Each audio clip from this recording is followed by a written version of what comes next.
So I've been flowing through day to day and also was given a kitten, so now I'm doing this with a kid too.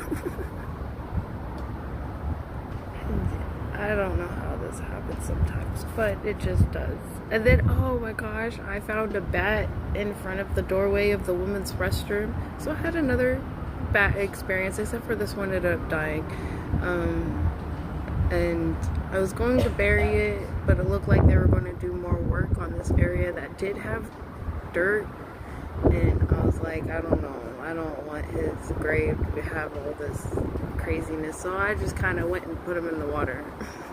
But I didn't want him to drown while he was dying, so I had to wait for him to die throughout the night.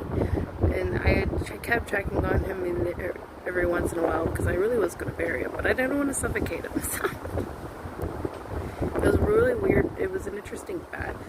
It was a brown bat with like black wings and shit. It was crazy. It was pretty gorgeous, but man, it was a little feisty little thing. It wasn't like the little black one I was able to pick up with my hands. He was feisty.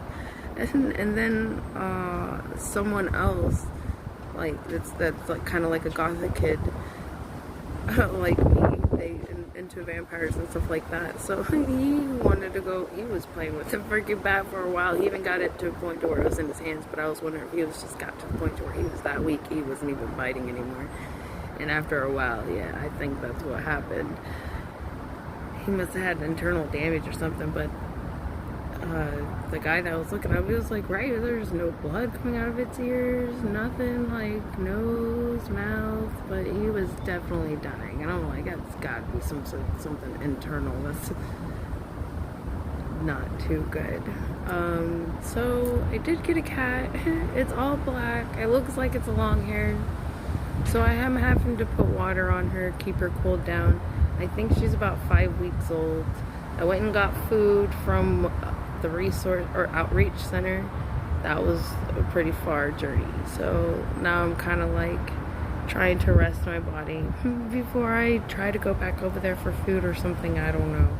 But I signed up for a housing program, since how I wasn't in a program when it comes to the shelters. And the housing program that they had off to the side of the shelters while I was getting food, you kind of just had to be homeless to be able to do it. And if you were in a shelter, you technically wasn't all the way homeless.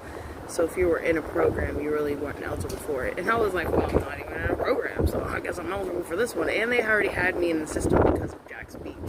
So I was like, because at first I was like, how do you have me? Because they had me in the system.